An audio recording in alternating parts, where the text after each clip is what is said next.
청와대 시대를 끝내겠다는 윤석열 당선인의 생각은 확고해 보입니다. 그러면 대통령 집무실은 어디에 둬야 할까요? 용산에 있는 국방부 청사가 지금 유력하게 검토되고 있습니다.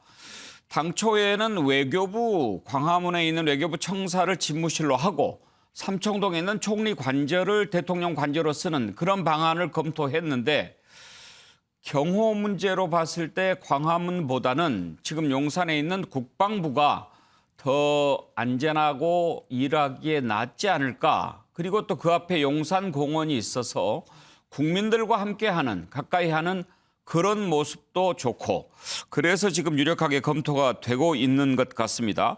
광화문 집무실과 관련해서 그동안 윤석열 대통령 당선인이 했던 얘기 그리고 권성동 의원의 얘기를 한번 들어보시죠. 제가 대통령이 되면 기존의 청와대는 사라질 것입니다. 조직 구조도 일하는 방식도 전혀 다른 새로운 개념의 대통령실이 생겨날 것입니다. 새로운 대통령실은 광화문 정부 서울청사에 구축될 것입니다. 기존의 청와대 부지는 국민께 돌려드릴 것입니다. 그런데 윤석열 후보는 그 점에 있어서는 굉장히 확고합니다. 반드시 그걸 실천시키겠다라고 여러 차례 말씀을 하셨고요. 또 그래서 저희들도 그게 과연 가능한가? 그래서 안보 전문가들, 특히 경호 전문가들과 여러 차례 대화를 나눠봤는데 가능하다 그래요. 예, 자, 이 부분 한번 짚어보죠. 김경진 의원, 지금 혹시 검토되고 있는 얘기 좀 들으신 게 있나요? 저는 없습니다. 그래요? 예.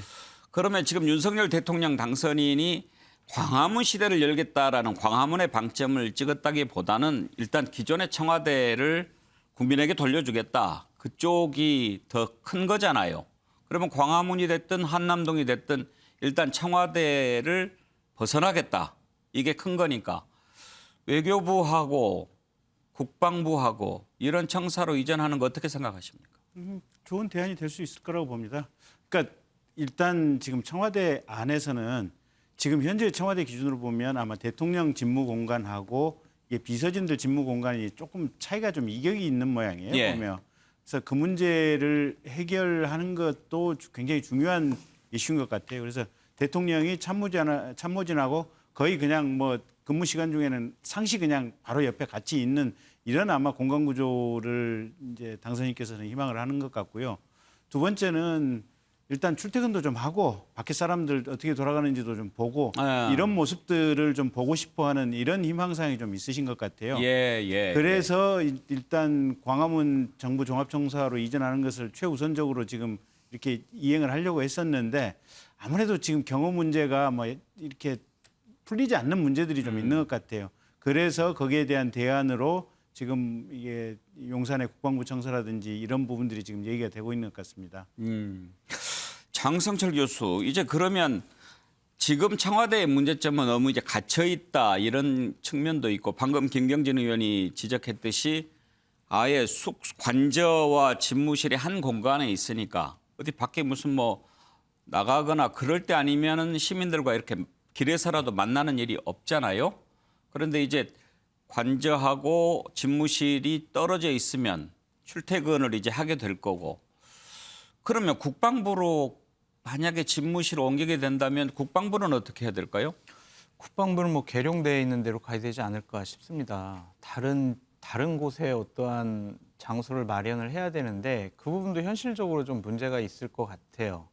그러니까 국방부 또 근처에도 상당한 이 방위 시설이 있고 경호 시설도 있기 때문에 청와대에서 나오시고 싶어 하신다면 국방부가 제1순위의 대안이 되는 것은 맞아 보이는데 그것이 과연 효율적인 것이냐 그리고 국민 속으로 들어가겠다는 대통령 당선인의 그 의지를 실현시킬 수 있는 가장 적절한 수단이냐라는 것에 대해서는 전 아직도 좀 회의적입니다. 예. 여러 가지로 국민들과 함께 만나고 소통하고 함께하는 모습을 보이신다는 것은 다른 어떠한 행사나 다른 일정을 잡아서도 가능한데 과연 장소만 옮긴다고 해서 그러한 이미지를 준다고 해서 국민과 함께한다라는 모습을 보인다?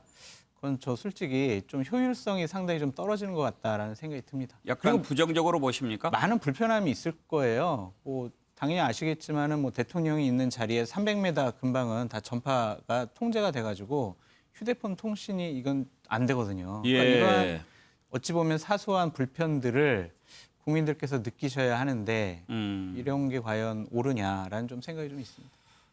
그래요. 전재수 의원은 청와대 근무해 보셨잖아요. 예.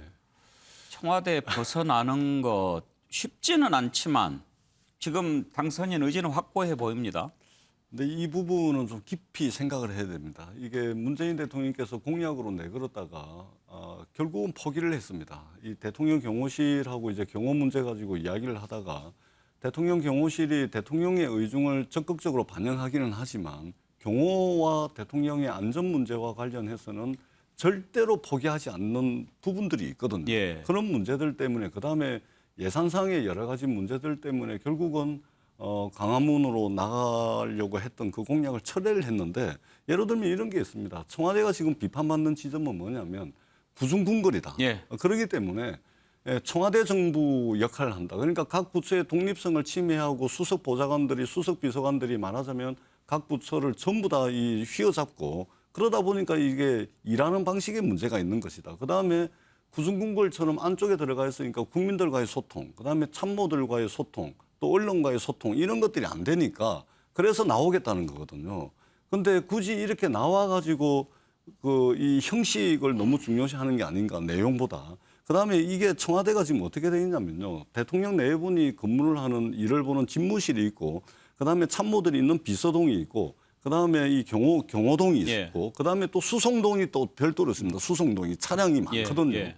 뿐만 아니라 이제 헬기장도 있고 그래 헬기를 타고 헬기가 여기 청와대 경내에서 뜨게 되면 북악산에도 헬기장이 있거든요. 이게 전부 연계가 되어 있습니다. 북악산에도 헬기가 동시에 3대가 뜹니다. 그다음 수방사에서 또 뜹니다. 7대가 동시에 떠가지고 대통령이 어느 헬기에 탔는지 모르게끔 전부 시스템이 다 돼가지고 있습니다. 뿐만 아니라 이 집무실과 관저가 떨어져 있으면 출퇴근할 때마다 교통 통제할 겁니까? 신호 통제할 겁니까?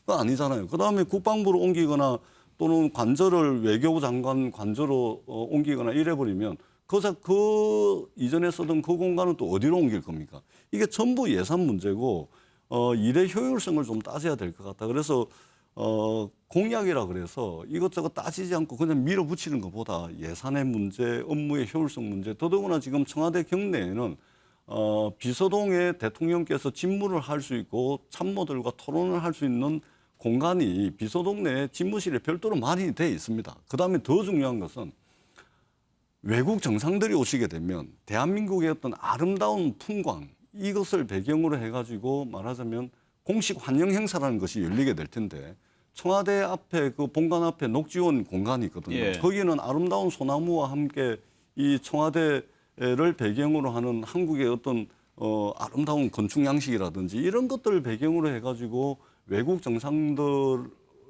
한국의 아름다움을 표현하는 특징을 표현하는 그런 이제 공식 환영 행사도 저기서 다 열립니다. 그럼 이건 알겠습니다. 어떻게 할 지금 이제 겁니까? 전재수 의원 지금 그 토론으로 따지면 청와대 옮기면 안 된다 쪽에 지금 서서 가지고 말씀을 하시는 건데. 효율성을 좀 따져야 될 것 같아요. 알겠습니다. 자, 그런데 문재인 대통령도 청와대 이전 공약 내걸었고 윤석열 당선인도 이제 공약을 내걸었는데 그것은 그만큼 청와대 저기 들어가면 문제가 있다라고 하는 인식은 같은 것 아닙니까? 그리고 그렇게도 생각해 볼 수 있습니다. 전부 다 문제가 있다고 지적을 했는데 문제가 또 다른 문제가 있어서 못했다. 근데 내가 들어가면 그 문제는 해결할 수 있다라고 하면 그건 또 오만이 될 수 있죠. 문제가 있다면 윤석열 당선인 얘기하는 것처럼 일을 하는데 거기에 따라오는 게 맞지 않느냐. 그럴 수도 있어요. 그렇습니다. 그래서 핵심은 뭐냐면 결국은 참모들과의 소통, 청와대가 중앙정부와 중앙부처와 일하는 방식, 그다음에 언론과의 소통, 국민과의 소통을 활성화시키면 되는 겁니다. 경내 지금 예. 있는 청와대 안에서. 그러면 되는 것이지 그거 예를 들면 좋습니다. 용산 국방부 청사로 갔다고 칩시다. 그러면 여기 참모들과의 소통이 잘 된다는 보장이 있습니까? 언론과 국민들과의 소통이 더 활성화된다는 보장이 있습니까? 이미 청와대 안에는 대통령께서 국민들에게 피해를 최소화시키면서 일을 효율적으로 할 수 있도록 이 구조가 다 그렇게 돼 있는 겁니다. 그런데 굳이 나가가지고 예. 새롭게 매뉴얼 만들고 새롭게 시스템 만들어가지고 소통이 잘 된다면 일하는 방식이 바뀐다면 그럴 수 있겠죠. 그런데 그것이 이제 안보가 되냐 이 문제는 또 틀린 문제거든요. 알겠습니다. 박원석 의원 지금 네. 그런 문제 충분히 있지요. 어떻게 하는 게 맞을까요? 일단 뭐 제왕적 대통령제를 좀 이제는 넘어서야 되겠다. 그런 이제 상징적 조치로서 대통령 직무 공간을 옮기는 게 의미는 있는데 그에 따르는 여러 가지 고려 사항도 있는 건 분명합니다. 왜냐하면 지금의 청와대는 사실상 이 군사 요새화되어 있는 시설이거든요. 그리고 보안 등급도 굉장히 높고 또 대통령의 안전과 경호를 위한 여러 가지 대비 태세가 예. 돼 있는 곳입니다. 근데 광화문 같은 경우에는 현실적으로 이제 그런 걸 마련할 수 있을까? 그런 예. 걸 마련하려다가 오히려 시민 불편만 더 커지는 거 아닐까? 이런 우려가 있고요.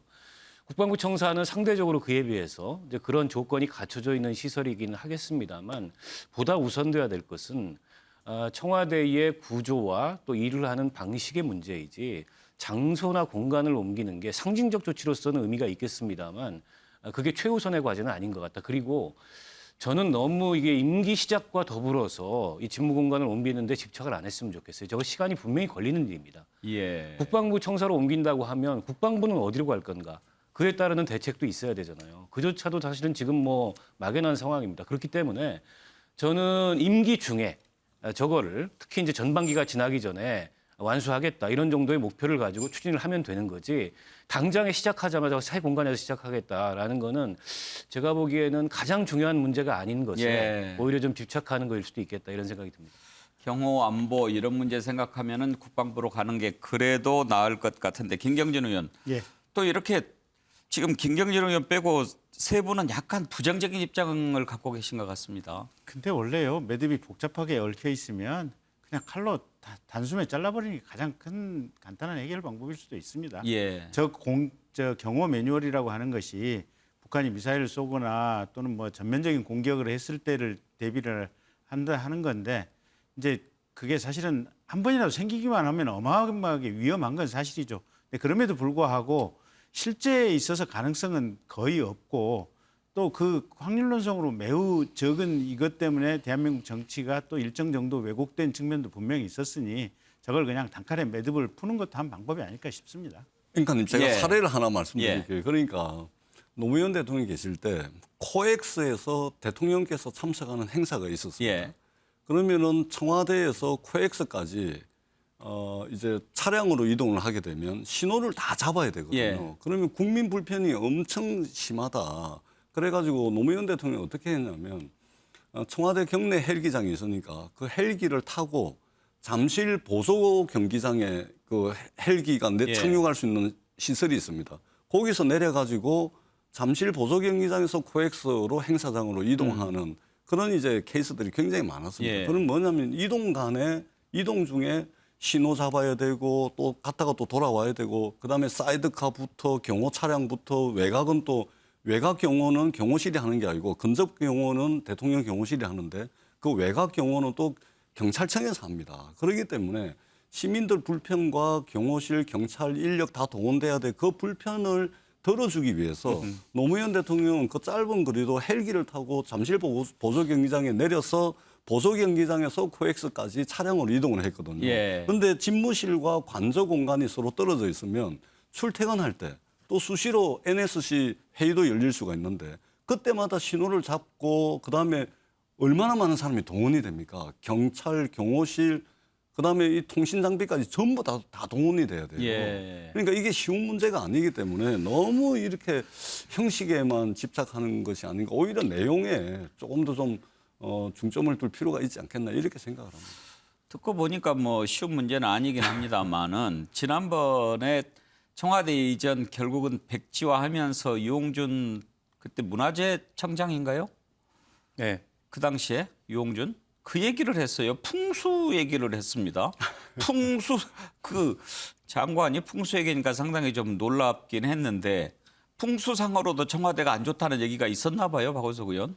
뭐 역대 대통령들의 말로를 보면은 풍수상으로 별로 좋지 않다는 게 입증이 되는 거 아니겠습니까? 제가 풍수지리는 잘 모르긴 합니다만, 근데 저는 오히려 지금 청와대의 약간 폐쇄적인 그런 경우 안보의 수준을 좀 낮춰서 시민들과 개방적으로 소통할 수 있는 그런 이 문호를 개방하고 그리고 무엇보다 문제가 되는 거는 지금도 여민 간에 그 비서동에 대통령 집무실이 마련돼 있습니다만 예. 대통령이 거기서 얼마나 집무를 하시는지 모르겠어요. 그게 이 문재인 정부 들어와서 바뀐 변화긴 한데 별로 그다지 대통령이 거기서 집무를 보시는 것 같지 않아요. 근데 대통령은 본관에 집무실에 덩그러니 혼자 앉아 있고 대통령을 만나려면 수석 비서관들도 한참을 이동해가지고 이렇게 만나야 되는 그 구조, 그 시스템은 문제가 있습니다. 예. 그건 반드시 바꿔야 되고 오히려 저는 지금 청와대를 유지하되 기존에 어쨌든 이 제왕적 대통령의 상징으로 그리고 어떤 폐쇄적인 구중궁궐이라는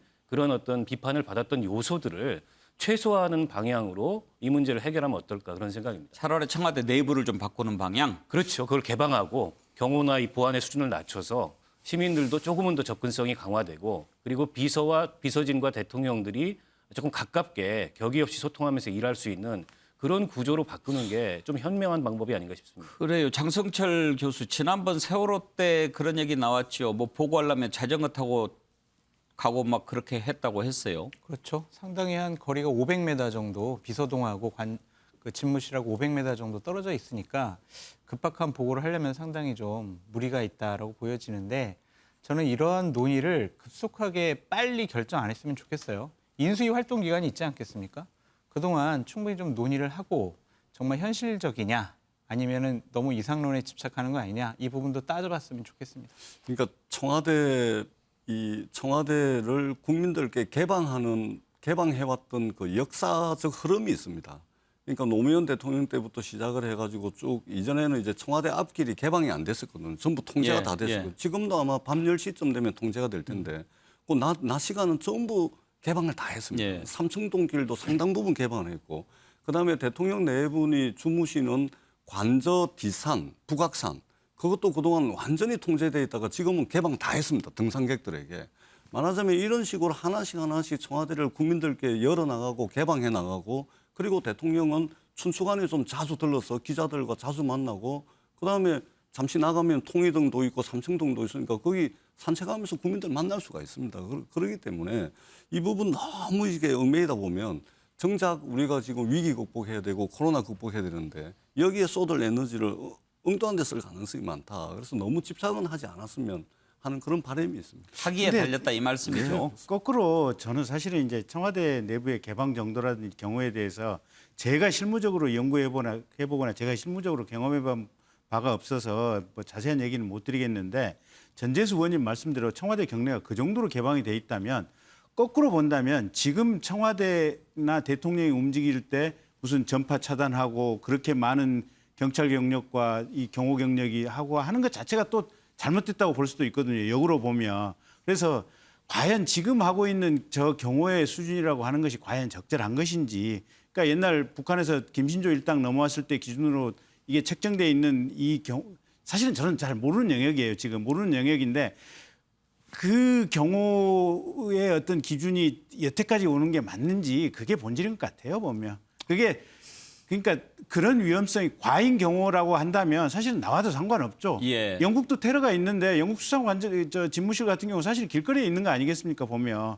그러니까 너무 우리나라가 지금 대통령 경호실에 의해서 어떻게 보면 정치 구조가 왜곡되어 있는 그런 측면도 있을 수가 있겠죠. 지금 인수위에 청와대 이전 TF가 구성이 돼 있죠. 그럴 겁니다. 예. 어떻게 결론이 날지 지켜봐야 되겠는데요. 알겠습니다. 여러 의견을 들어보니까 머리가 좀 더 복잡해지네요. 다음으로 넘어가겠습니다. 자, 그리고 민정수석실 폐지도 확실시되고 있습니다. 당선인이 여러 차례 강조를 했습니다. 그러면 그동안에 민정수석실이 해왔던 여러 가지 업무들 가운데 지금 민정수석실에서 하고 있는 것 크게 세 가지입니다. 민정공직기강 반부패 업무, 그리고 고위공직자 인사검증, 대통령 친인척 관리 이런 건데 지금 특별감찰관을 부활시키면 대통령 친인척 관리 부분은 맡을 수가 있게 되고 사정 같은 것도 이제 특별감찰관 쪽에서 어느 정도 할 수 있을 겁니다. 문제는 민정에서 담당해왔던 고위공직자 인사검증을 어떻게 할 건가 하는 부분입니다. 미국의 FBI가 지금 하는 것처럼 우리도 하면 된다라고 하는데 우리가 FBI가 있는 건 아니고 그러면 경찰이나 법무부에 별도로 기구를 신설하면 어떨까 이런 아이디어가 나오고 있습니다. 관련된 내용을 듣고 얘기 나눠보겠습니다. 우리 대통령실에는 추천 기능만 보유하고 검증 대상자, 고위공직자뿐만 아니라 청문 대상인 국무위원 그리고 필요한 공직자의 검증에 대해서는 법무부와 경찰 등에서 상호 견제와 균형의 원칙에 따라 이루어지도록 할 예정입니다. 미국만 보더라도 백악관에서는 따로 이런 검증 기능을 갖고 있지 않습니다. FBI 등 아래 권력기관에서 주로 수행을 하죠. 이 같은 사례를 저희가 참고하면서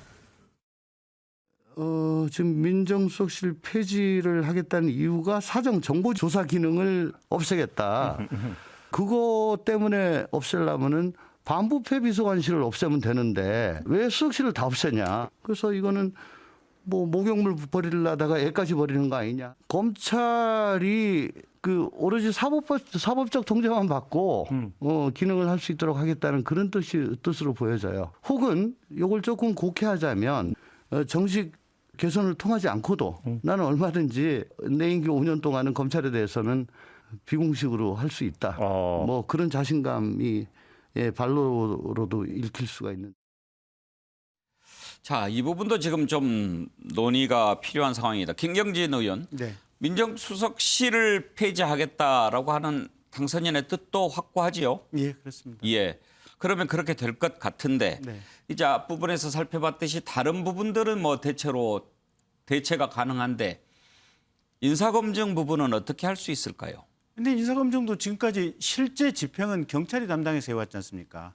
그러니까 문재인 정부 이전까지는 경찰과 국정원 정보를 혼합해서 주로 이제 이게 인사검증에 필요한 자료로 활용을 했거든요. 예. 두 군데 기관을. 근데 문재인 대통령 취임하시면서부터 국정원에는 일체 민간 업무 관여 안 하겠다라고 해서 경찰에 사실상 인사검증 기능을 거의 전적으로 위임한 거나 진배가 없었습니다.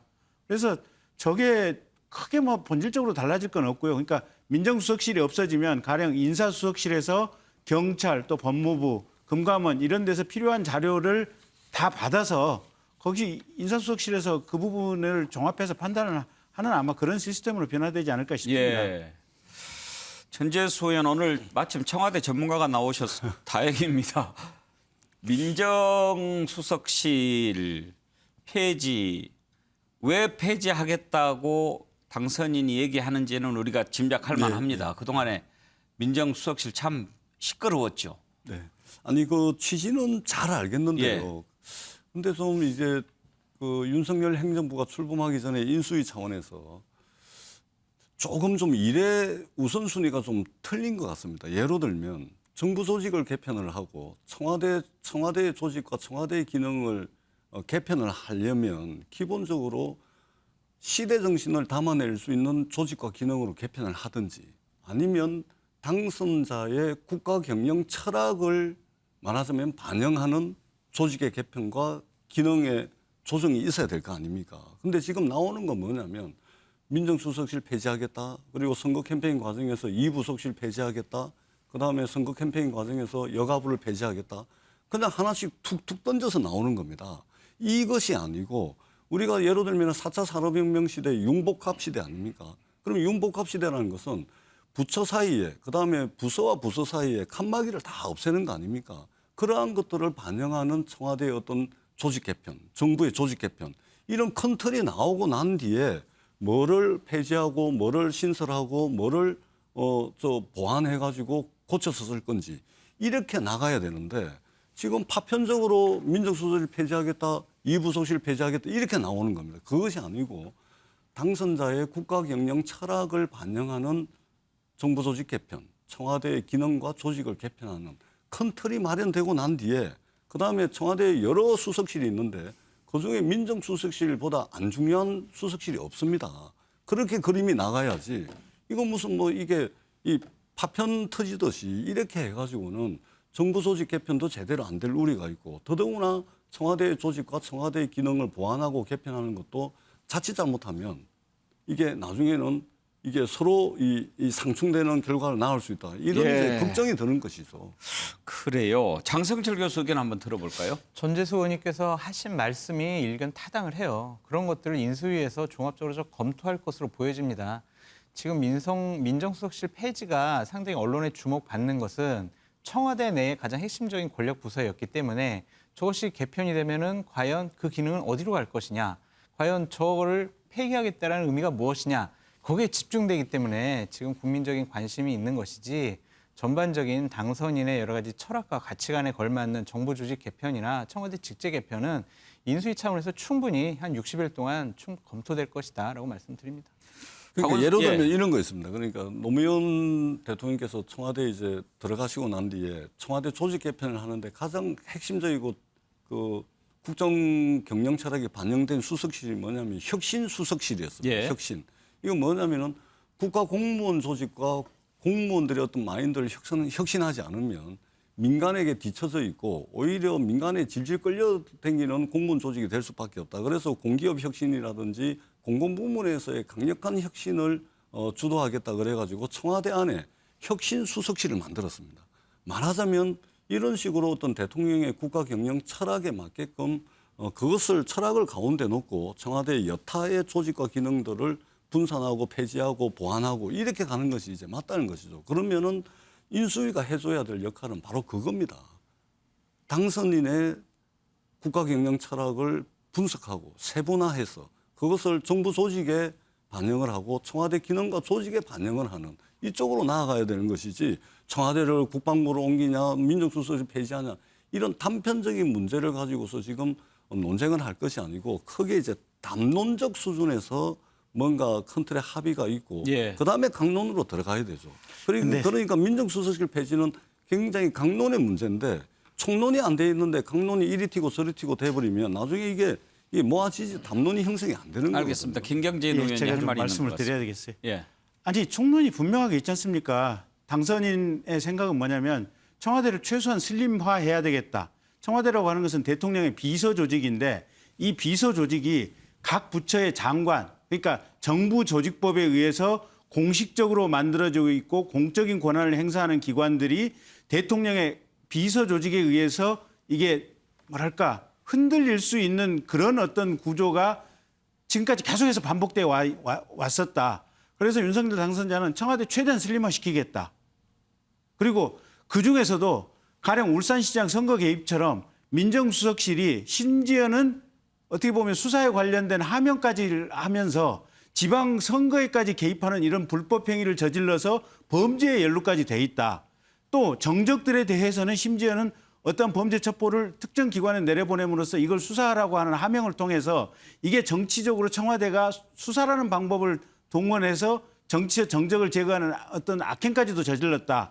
이런 분명한 철학적인 기조 때문에 청와대를 슬림화하고 그중에서 특히 민정수석실은 없애고 대신 민정수석실에서 인사검증이라든지 필요한 부분들은 가령 인사수석실이나 경찰, 검찰 적정하게 이관시키고 심지어는 법에 있었는데도 문재인 정부에서 집행을 안 했던 특별감찰관제 법대로 부활시켜서 청와대에 있는 직원들 계속해서 감시시키겠다. 이런 분명한 철학적 원칙과 총론적인 기준을 가지고 있는 거 아니겠습니까?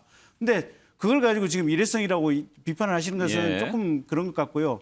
그다음에 밖으로 나가겠다, 광화문으로 나가든지 용산으로 나가든지 나가겠다고 하는 것도 저 안에 있다 보니까 그게 경우에는 유리할지는 모르겠지만 대통령이라고 하는 사람이 밖에 있는 국민들이 어떻게 사는지 이렇게 만나기도 하고 상황을 좀 보기도 하고 그다음에 신속하게 이게 비서진들하고 협업과 의사소통을 하고 장관들 또 이 각 부처의 이 차관 실국장들하고 의견 교환을 해야 되는데 저 안에 갇혀 있으면 굉장히 불편한 거 아니냐. 오히려 공간이 의사결정의 신속성과 효율성을 제어하는 것이 아니냐. 이런 철학적인 맥락을 가지고 지금 추진을 하는 거 아니겠습니까? 예. 추진을 하다 보니까 이게 경호라고 하는 구체적인 문제에 있어서 부딪히다 보니까 지금 고민을 하고 있는 이 지점이고요. 알겠습니다. 네. 예. 자, 박원석 의원. 네. 이렇게 지금 의견이 엇갈립니다. 네. 저는 뭐 민정수석실 폐지는 뭐 방향을 시대에 맞춰서 잘 잡고 있는 것 같아요. 그동안의 민정수석실이 어느 정권을 막론하고 논란이 안 된 적이 없습니다.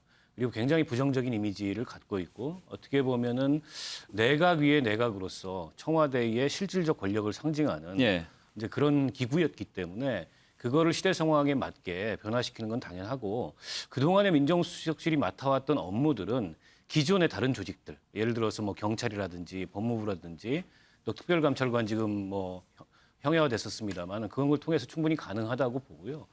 특히 이제 민정수석실이 경찰, 검찰은 물론이고 경우에 따라서는 보안사, 국정원까지 다 손아귀에 넣고 사실 정권을 유지하는 정권 보위의 핵심처럼 그동안에 기능해왔던 건 사실인데 이거 더 이상 맞지 않습니다. 저는 그건 없애는 게 타당하다고 보고요. 그런 면에서 봤을 때 이걸 개편해서 그러면 어떤 그림으로 어떻게 그동안에 민정수석실이 해왔던 일부의 순기능마저도 죽이지 않는 방식으로 조직 개편을 할지 이건 숙제라고 봅니다. 예, 왜 민정수석실 없앤다고 하는지 방금 전에 민정수석들 역대 정부 잔혹사를 잠깐 보셨죠? 다시 한번 보여주시겠습니까? 예. 역대 정부 민정수석 잔혹한 역사들입니다. 김대중 정부 때 민정수석 구속되고 그다음 정부 구속, 이명박 정부 때 또 민정수석은 뇌물 혐의로 수사를 받았고 박근혜 정부 때 우병우 수석 구속됐죠. 문재인 정부 조국 수석 재판 중이고. 예. 이런 형편이니 왜 이런 얘기가 나오는지 우리가 알만하지요. 자, 다음으로 또 넘어가겠습니다. 또 하나 관심을 끄는 것이 검찰 인사입니다. 김호수 검찰총장. 아직 임기가 1년 정도 남았지요. 그런데 국민의힘 권성동 의원 거취를 스스로 결정해야 한다. 이렇게 압박하고 나섰습니다. 민주당의 조홍천 비대위원은 그렇게 임기 보장 외치더니 또 그렇게 압박하느냐 반발하고 있는데요. 그리고 이제 또 한동훈 검사장 가장 큰 관심 인물 가운데 한 명입니다. 그동안 윤석열 총장과 아주 가깝다고 해서 많은 인사상 불이익 당했다고 알려져 있죠. 그랬는데 지난번에 선거 과정에서 윤석열 후보 당시에 한동훈 검사장을 독립운동처럼 해왔다라고 평가를 하면서 서울중앙지검장 하지 말한 법이 있느냐 그런 얘기를 했기 때문에 어떻게 될까 궁금하지요. 자, 먼저 김호수 검찰총장 부분 한번 생각해 보죠. 권성동 의원의 발언을 들어보실까요? 김호수 총장이 자신의 거취를 스스로 좀 결정을 해야 되지 않나 이렇게 생각을 하고요. 그렇게 본인이 생각하세요? 지금까지 총장으로서 수사 지휘를 제대로 했는지 특히 이 대장동, 백현동 사건 수사에 대해서 네. 지난번 국정감사에서 걱정하지 마라 자기를 믿어달라고 했는데 아무런 성과가 없거든요. 지금 법과 원칙에 따라 수사할 그런 각오와 자신과 의지가 있으면은 임기를 채우는 것이고요. 네.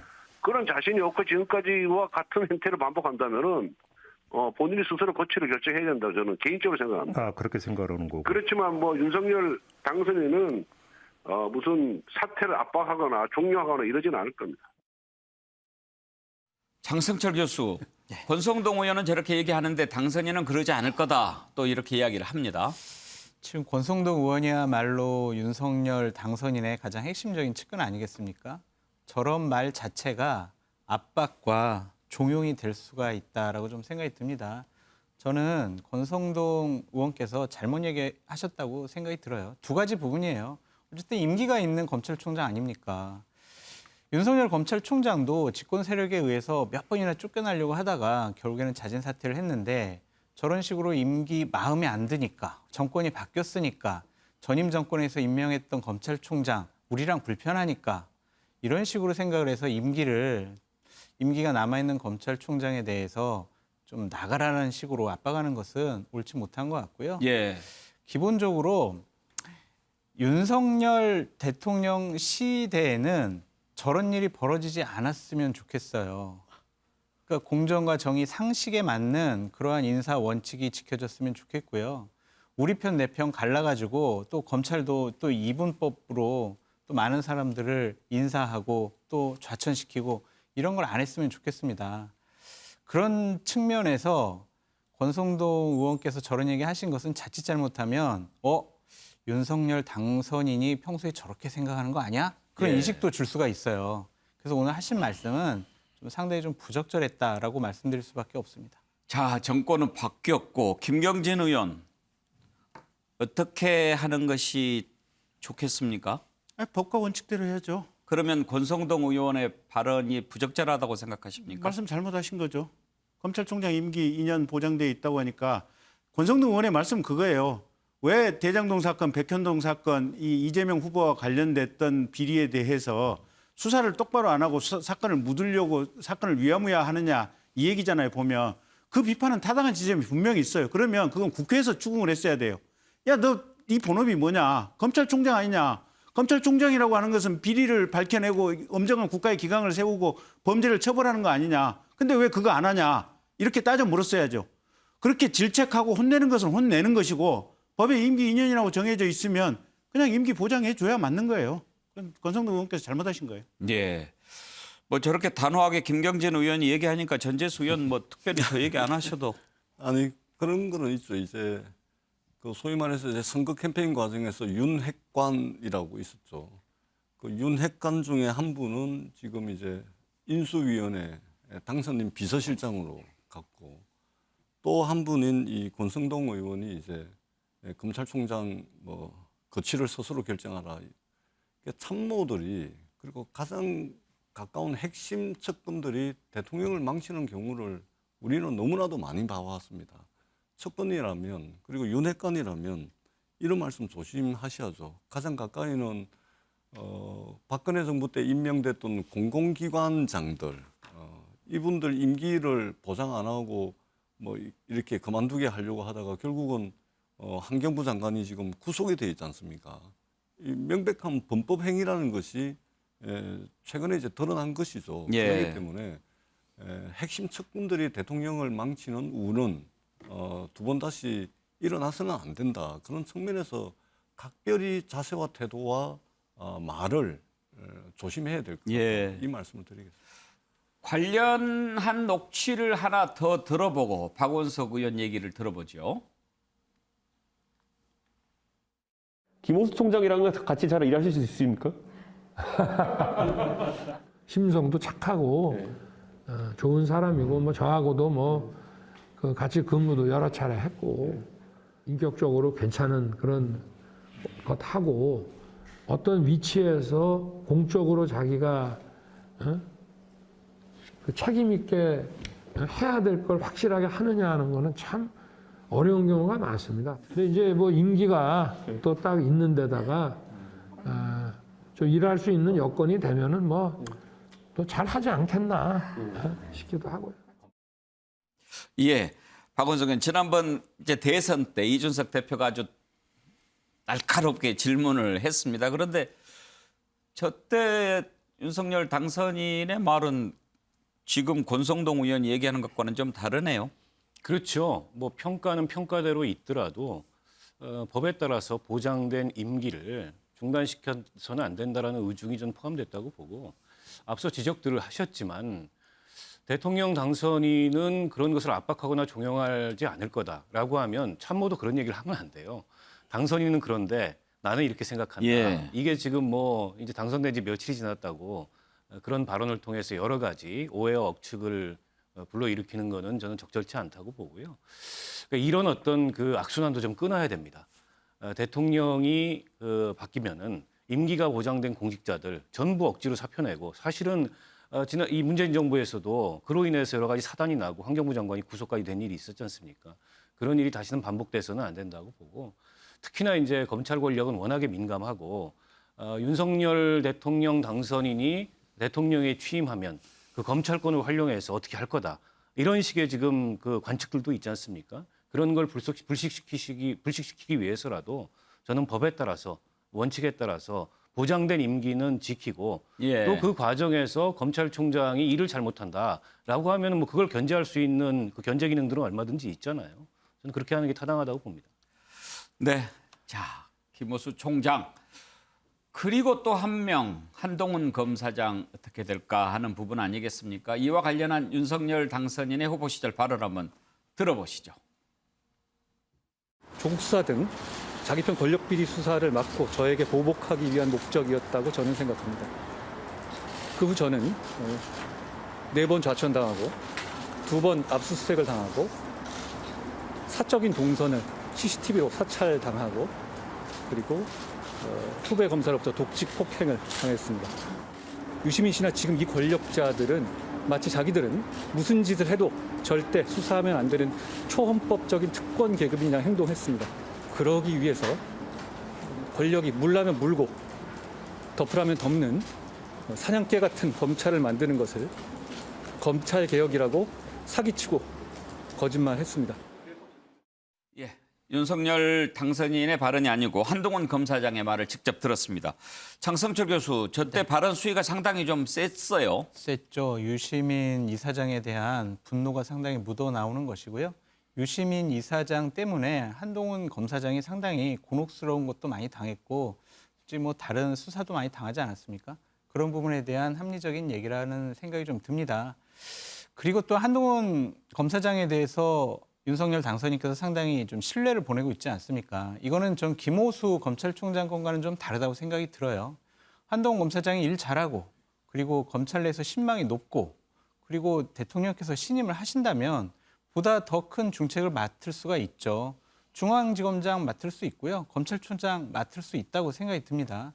그걸 갖고 왜 대통령께서 한동훈 검사장을 왜 콕 집어서 얘기를 했느냐. 그것은 그 당시에 잘못된 거지만 이제 대통령께서 당선이 되셨으니까 제대로 된 인사검증을 통해서 적임자라면 한동훈 검사장에게 또 다른 역차별적인 인사 불이익을 줘서는 안 된다라는 게 저의 생각입니다. 그러면은 장성철 교수는 서울중앙지검장 가도 네. 능력만 있으면 문제 없다 이런 인식입니까? 그렇죠. 왜냐하면은 한동훈 검사장이 어떤 수사와 관련돼서 잘못된 수사를 했다라든지 아니면 직책과 관련해서 불미스러운 일을 했다라든지 이러한 부분이 나온 건 아니잖아요. 권력을 향한 수사를 하다가 좌천을 당했습니다. 그런 부분에 대한 충분한 보상도 전 이루어져야 된다는 생각이 들고요. 물론 적임자냐 적임자가 아니냐 그거는 당연히 검증이 좀 필요할 것 같습니다만 대통령이 가깝다고 그래서 대통령이 검찰총장 할 때 상당히 측근이었다고 해서 다른 인사상 불이익을 줄 필요는 없다라는 역차별이다. 네. 박원석 의원은 어떤 의견이십니까? 글쎄요. 저는 뭐 검찰 인사라는 게 그런 어떤 능력이나 업무 경력 이것만으로 이루어지진 않았다고 보고요. 여러 가지 이제 정무적인 정치적인 고려들이 있었다고 봅니다. 특히 이제 한동훈 검사장 같은 경우에는 검찰과 이 정권, 그러니까 윤석열 검찰과 이 정권의 충돌의 상징처럼 지금 돼 있습니다. 때문에 저분이 아무리 능력이 있고 또 뭐 수사력이나 이런 것들이 출중하다 하더라도 정권 초기에 보란 듯이 저분을 중책에 임명해서 저는 굳이 충돌을 만들 이유가 없다고 봅니다. 검찰에 자리가 여러 개 있잖아요. 그런 자리를 통해서 얼마든지 이후에라도 저분이 자기 능력을 발휘할 수 있는 그런 자리에 오를 수 있을 텐데 만약 임기 초에 저분을 중앙지검장이나 혹은 뭐 이 법무부 검찰국장이나 이런 자리에 앉혀서 괜한 논란을 부르는 것 자체가 정권 초기에 저는 뭐랄까요 좀 소모적인 그런 정쟁의 소재가 될 수 있기 때문에 별로 바람직하지 않아 보입니다. 김경진 의원 의견을 들어보고 싶습니다. 일단 저는 기본적으로 장성철 교수 의견하고 비슷해요. 아니 지금 저게 한동훈 검사장한테 문제됐던 사건이 그 채널A 이동재 기자의 공범이었냐 아니었냐 이게 지금 본질이잖아요. 근데 심지어는 지금 물론 이제 지금 항소심에 있긴 하지만 채널A 이동재 기자 주범이라고 인정이 되던 이동재 기자마저도 1심에서 무죄가 됐잖아요. 그리고 항소심에 가 있잖아요. 물론 이제 항소심 대법원에서 또 유죄로 뒤집힐지도 모르겠지만 어쨌든 주범은 일단 무죄 받고 항소심 가 있고. 근데 한동훈 검사장은 기껏 해봐야 주범이 이동재 기자를 도와주었느냐 마느냐 하는 이 공범의 성격이잖아요. 근데 그 사이에 언론 보도가 나왔던 게 한동훈 검사장에 대해서 실무 검사가 무혐의 결정을 하겠다고 결재를 한 4번쯤 올렸는데 당시에 이성윤 검사장이 전부 반려를 했었다는 거 아니에요. 심지어는 그게 그 과정에 추미애 장관도 개입이 됐었다는 보도도 나왔고. 이건 뭐냐면 실무 검사가 이 사건에 대해서 이 주범도 무죄가 난 사건이지만 여기에 공범이라고 된 부분도 인정하기 어렵다고 해서 지금 계속 무혐의를 하려고 했는데 계속해서 그러니까 대표적으로 지금 권력에 의해서 탄압을 받은 사건 아니에요. 본인 말대로 지금 후배 검사에 의해서 독직 폭행을 당하지를 않나 무슨 감시를 당하지를 않나 정말 문재인 정부의 추미애 법무부 장관 시대의 대표적인 피해자 아니에요 보면.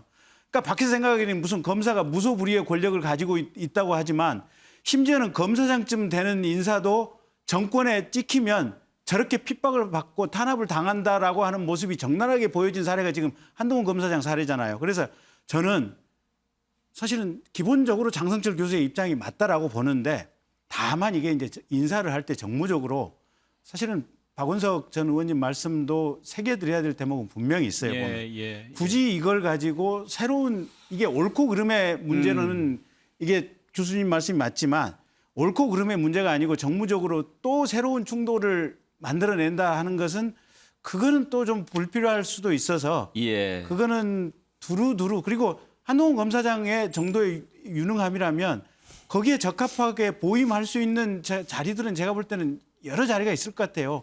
뭐 대검찰청 차장 자리도 있고 서울고검장 자리도 있고 수없이 많은 적합한 보임할 수 있는 자리가 있기 때문에 제가 볼 때는 그거는 여러 가지 좀 가능성들이 있지 않나 싶습니다. 근데 검사 인사는 대통령이 하는 게 아니죠? 아니요. 법무부 장관이 실무자고 최종적으로 부장검사 이상은 보직이 대통령 명의로 보직이 지정이 됩니다. 아, 그렇습니까? 대통령이 임명장을 줍니까? 그러니까 보직을 지명을 하는 거죠. 보직을? 그러면 인사권이 대통령한테 그렇습니다. 있군요. 자, 한동훈 검사장, 서울중앙지검장 가능성 놓고 이런저런 얘기를 해봤는데 전재수 의원 생각은 어떻습니까? 저는 뭐 윤석열 당선자께서 민정수석실을 폐지하시겠다 이렇게 말씀을 하셨는데 민정수석실 폐지의 진정성은 검찰 인사를 통해서 평가받을 거다 그렇게 생각합니다. 알겠습니다. 자, 다음으로 넘어가지요. 자, 오늘 생각해 볼 문제가 많습니다. 윤석열 당선인이 내일 문재인 대통령과 만납니다. 가장 큰 관심은 이명박 전 대통령 사면 문제입니다. 윤석열 당선인은 사면을 건의할 것으로 보입니다. 그런 얘기를 대변인도 했습니다.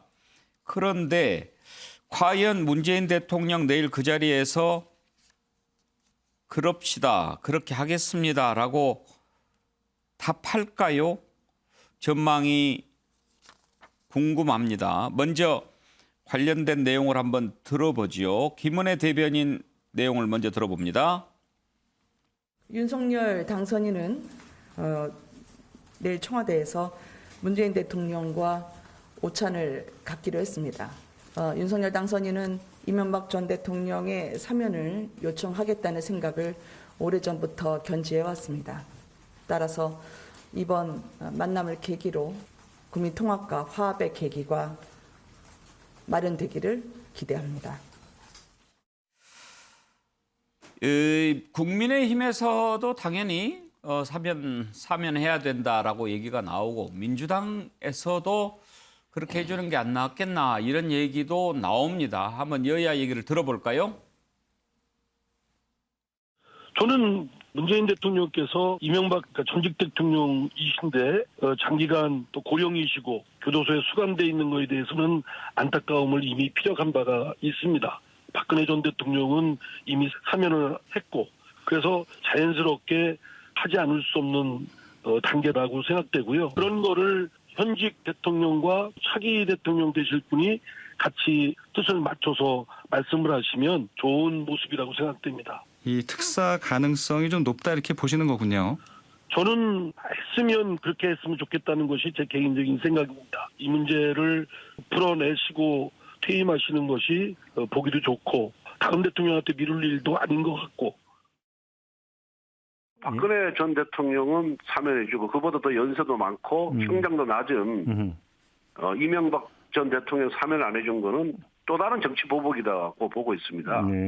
그때 갈라치기 할 때 제가 언론 인터뷰에 뭐라 얘기했냐면은 문재인 대통령 최측근 김경수 전 경남지사를 살리기 위해서 동시에 사면하기 위해서 남겨둔 것이다. 이런 정치적인 함의가 숨어 있는 것이다. 라고 제가 비판을 했거든요.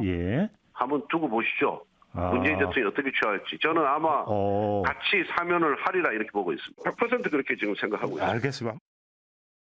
예, 자, 저런 전망이 나오고 있는데 장성철 교수, 지난번에 박근혜 전 대통령 사면할 때 이명박 전 대통령 사면 포함 안 시킨 이유는 뭐였죠? 글쎄, 국민 여론이 안 좋았었죠. 이명박 대통령의 사면에 대해서는 국민들이 좀 더 안 좋은 여론이 좀 더 많았던 것 같습니다.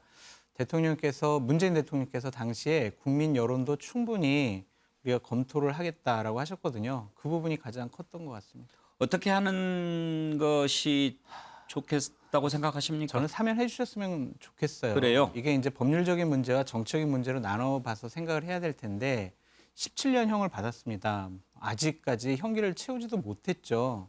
하지만 이 부분은 고도의 정치적인 판단 아니겠습니까? 문재인 대통령께서 참 넓은 아량으로 윤석열 당선인의 건의에 좀 화답하는 형식의 사면이 좀 이루어지면 좋지 않을까라는 생각이 듭니다. 물론 정치권에서는 대통령을 사면을 하면 통합이 되고 화합이 된다. 그러한 큰 명분을 갖고 사면을 해야 된다라고 얘기를 하지만 박근혜 전 대통령 사면했다고 해서 그렇게 큰 통합이나 화합이 발생했다고 보진 않거든요. 저것은 하나의 명분일 뿐이고 예. 문재인 대통령 체제 하에서 통치 하에서 구속이 됐고 지금 감옥에 계시니까 좀 윤석열 당선인의 부담감을 좀 줄여드는 그러한 의미에서도 어느 정도 좀 결자 해지해 주시면 좋지 않을까 저는 그렇게 생각을 합니다. 전재수 의원께는 내일 문재인 대통령이 어떻게 할 것 같냐라는 질문이 아니고 개인적으로 어떻게 하는 것이 좋겠다고 생각하시는지 먼저 듣고 싶습니다. 참 어렵습니다. 예, 어려운 문제고 그렇지 않아도 당내에서 이제 여러 그 개별 의원들이 의견을 내고 있는 그런 상황에서 저는 이제 제 개인적인 의견을 이제 피력을 한 적이 없거든요. 예, 그래서 저는 어차피 이제 당선자와 문재인 대통령이 배석자 없이 내일 오찬을 하게 될 겁니다. 뭐 오찬을 하는 자리에서 여러 의견이 왔다 갔다 할 것이고 그리고 단순히 의견이 왔다 갔다 하는 수준을 넘어서 교감이 있을 겁니다. 그렇게 진행된 교감에서 문재인 대통령께서 이제 결정을 하는 것을 저는 존중할 필요가 있다. 그리고 이 특별 사면권은 대통령의 어떤 고도의 정치 행위이자 일종의 통치 행위이거든요. 그런 측면에서 사면이 맞다 안 맞다를 떠나서 어떤 결정을 문재인 대통령께서 하시더라도 대통령의 특별 사면 권한을 존중할 필요가 있다.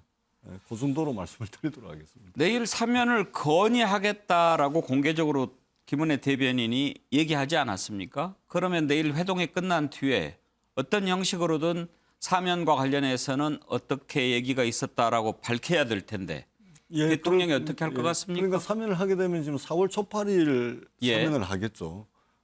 부처님 오신 날. 부처님 오신 날 4월 초 8일 아마 사면을 하게 될 텐데 뭐 그쪽에서 대충 뭐 이야기가 되면 그 이명박 대통령 혼자만 하는 건 아니지 않습니까? 예를 들면은 또 코로나 때문에 어려운 또 민생과 관련된 이제 경범죄라든지 뭐 이런 부분들도 같이 포함될 가능성들이 있기 때문에 만약에 그렇게 결정이 된다면 민정수석실하고 법무부가 좀 실무적인 그런 협의를 해나가야 되겠죠. 부처님 오신 날이 문재인 대통령 임기 마지막 날 하루 전입니다. 5월 8일이죠. 예, 그러니까. 네. 김경진 의원. 예. 내일 분명히 이제 이 얘기가 있을 텐데 어떻게 하는 게 옳을까요? 근데 거의 방향은 정해 잡혀 있는 거 아닌가 싶기도 해요. 그러니까 벌써 근 2년 가까이 됐는데 당시 이낙연 대표가 연초에 이 얘기를 한번 꺼냈었죠. 그러다가 이제 국민들의 어떤 여론의 이제 격한 반대를 받고 그걸 이제 중간에 철회하긴 했었는데 이낙연 대표께서 그 얘기를 꺼낼 때 과연 문재인 대통령하고 교감이 없이 그냥 이낙연 대표 본인의 독단적인 뜻으로 그 얘기를 꺼냈을까? 그때 대부분 분석하시는 분들이 이게 청와대와 이심전심으로 교감이 있는 상태에서 얘기를 꺼냈을 것이다라고 하는 추측과 분석이 많았거든요. 보면. 그러면 그런 전제의 연장선상에서 생각을 해본다면 문재인 대통령께서도 지금 저 고령의 이명박 대통령 수감 중인 상황에 대해서는 마음속에 좀 부담이 좀 상당히 있지 않나라고 개인적으로 좀 추측을 해봅니다. 박원석 의원은요? 글쎄요, 저는 뭐 전혀 바람직하지 않다고 보고요. 사면해 주는 게 이명박 전 대통령뿐만이 아니라 앞서 있었던 박근혜 씨 사면도 저는 뭐 법과 원칙의 측면에서 잘못된 결정이었다고 봅니다. 물론 대통령의 특별사면권이라는 게 이제 통치권으로서 법치주의 예외를 인정하는 이제 그런 권한 행사이긴 하지만 이게 관행적으로 반복이 돼 왔어요. 예전부터. 그렇다 보니까 대한민국 정치에서는 전 정권을 현 정권이 수사하거나 사정하는 것은 정치보복이고 또 그 정치보복이 시간이 지나면 사면이라는 형태로 이른바 이제 통합이라는 명분으로 뭔가 화해를 시도하고 이게 계속 반복되는 것 같아요. 대체 어느 그 선진 민주주의에서 대통령의 특별사면권, 국가 통치권자의 특별사면권 이런 식으로 행사하는지 저는 그런 사례가 있다면 한번 물어보고 싶고요. 때문에 이번에도 당선인의 건의를 받아서 하는 형식을 취한다 하더라도 사면을 한다면 똑같은 비판에 전 직면할 거라고 보고 게다가 김경수 그 전 지사 사면이 동시에 이루어진다면 이건 사면권 나눠먹기다. 이런 비판을 피할 길이 없다고 보고요. 한 가지 더 얘기하면 지금 이재용 삼성 부회장의 복권 얘기까지 나오고 있습니다. 이재용 삼성 부회장 같은 경우에는 국정농단의 굉장히 중요한 한 사람의 그 관계자였고 그로 인해서 사면이 됐습니다만 경영 일선에는 복귀를 못하고 있어요. 등기 이사가 못 되고 있답니다. 경제를 생각한다는 명분으로 이것마저 풀어준다면 대체 문재인 정부에서 얘기했던 적폐청산은 어디로 가는 거냐. 그런 질문을 하지 않을 수 없다고 봅니다. 그런데요, 전재수 의원. 이명박 전 대통령 입장에서 보면 하루 이틀 상관이지 문재인 대통령이 사면을 안 해준다고 하더라도 이제 윤석열 당선인이 사면에 대해서 문재인 대통령한테 건의까지 하는 정도면 대통령이 됐을 때 사면해 줄 거 아닙니까? 이명박 전 대통령 입장에서는 하루 이틀 상관인데 문재인 대통령이 어차피 이 다음 정부에서 사면이 될 건데 안 해줄 필요가 있겠느냐 하는 게 있고 또 하나는 역사에 문재인 대통령이 사면을 해줬다라고 남게 되는 것. 이 부분이 아마 고민하는 지점이 아닐까 싶어요. 그러니까 이게 정치가 어려운 게 바로 이런 대목입니다. 그러니까 실익을 따지자면은 굳이 안 할 이유가 없죠. 왜냐하면 어차피 5월 10일이면 윤석열 대통령이 취임을 하고 윤석열 행정부가 출발을 하는데 그러면은 바로 사면을 할 거 아닙니까? 그러니까 이제 사실상 이제 사면을 안 하는 것에 실익이 없는 것이죠. 그럼에도 불구하고 정치라는 것은 실익이 있냐 없냐만 놓고서 판단하는 것이 아닙니다. 대의 명분이라는 것도 있고 국민 여론이라는 것도 있고 뭐 그렇기 때문에 이것이 실익만 놓고서 이게 판단할 문제는 아닌 것 같아. 그래서 정치가 참 어려운 거다. 참 쉽지 않습니다. 자, 다음 민주당으로 넘어가 보겠습니다. 윤호중 원내대표가 비대위원장을 맡기로 했지요. 그런데 참 이런저런 얘기가 많이 나옵니다. 김두관 의원이 지금 앞장서서 윤호중 원내대표가 비대위원장 맡는 것 그건 온당하지 않다. 어떻게 대선 패배 책임을 지고 모든 지도부가 총사퇴하는데 그중에 핵심 지도부 원내대표가 비대위원장을 맡는다는 얘기냐. 이런 비판하고 있습니다. 그 와중에 또 뭐 배신자 논란도 지금 이렇게 원래 진쪽은 좀 시끄럽긴 하지요.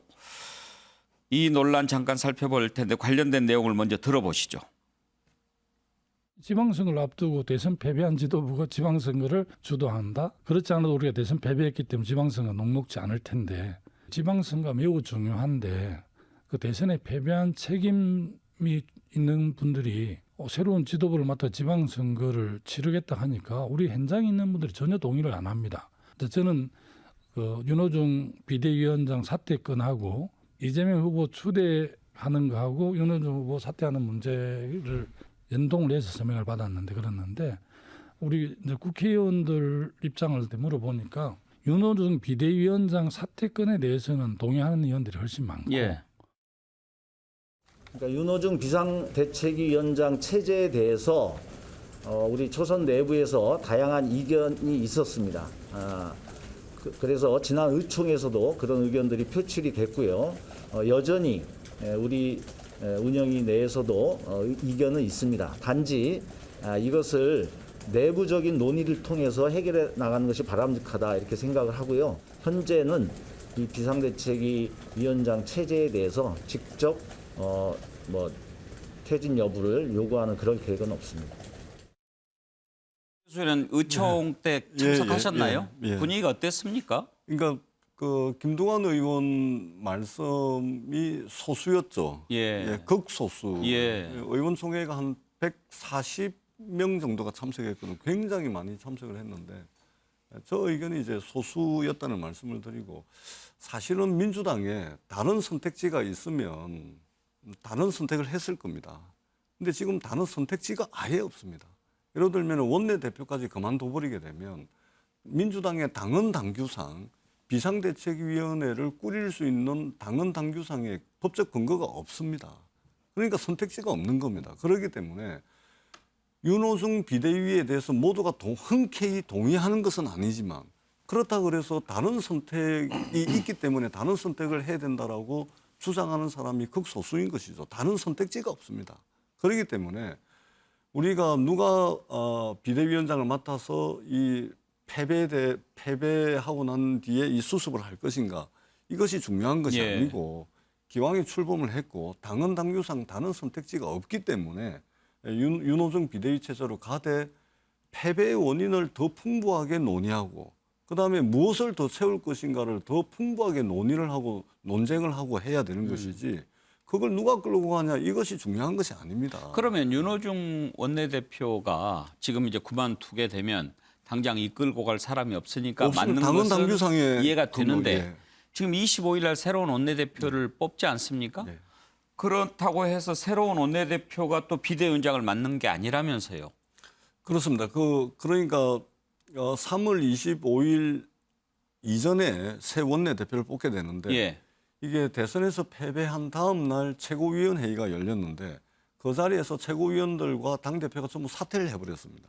그런데 거기에 원내대표까지 깨어가지고 사퇴를 해버리면 이거는 당이 완전히 주인이 없어져 버리는 지도부가 완전히 없어지는 예. 그래서 윤호중 원내대표를 남겨놓고 나머지가 사퇴를 하고 일단은 비상대책위원회를 좀 꾸리자 윤호중 대표 위주로 그러고 예. 난 뒤에 새롭게 원내대표를 윤호중 위원장이 지방선거와 원내대표 두 가지를 함께 할 수 없으니 원내대표를 3월 25일 전에 뽑자 이렇게 된 거거든요. 일의 순서가. 그러면 새로운 원내대표가 선출이 돼도 지금 윤호중 원내대표가 비대위원장을 계속 그대로 한다는 가는 것 걸로 아닙니까? 예, 그대로 가는 걸로. 그게 옳지 않다는 주장인 거죠. 그러니까 이제 그 논의의 순서가 원내대표를 남겨놓고 비대위를 꾸리자. 그래가지고 원내대표하고 비대위원장 역할을 같이 하는 걸로 최고위원회의에서 결정이 났는데 예. 가만히 앉아서 생각해 보니까 지방선거를 치러야 되는 비대위원장과 원내 여러 가지 새 정부와 여러 가지 원내 협상을 해야 되는 원내대표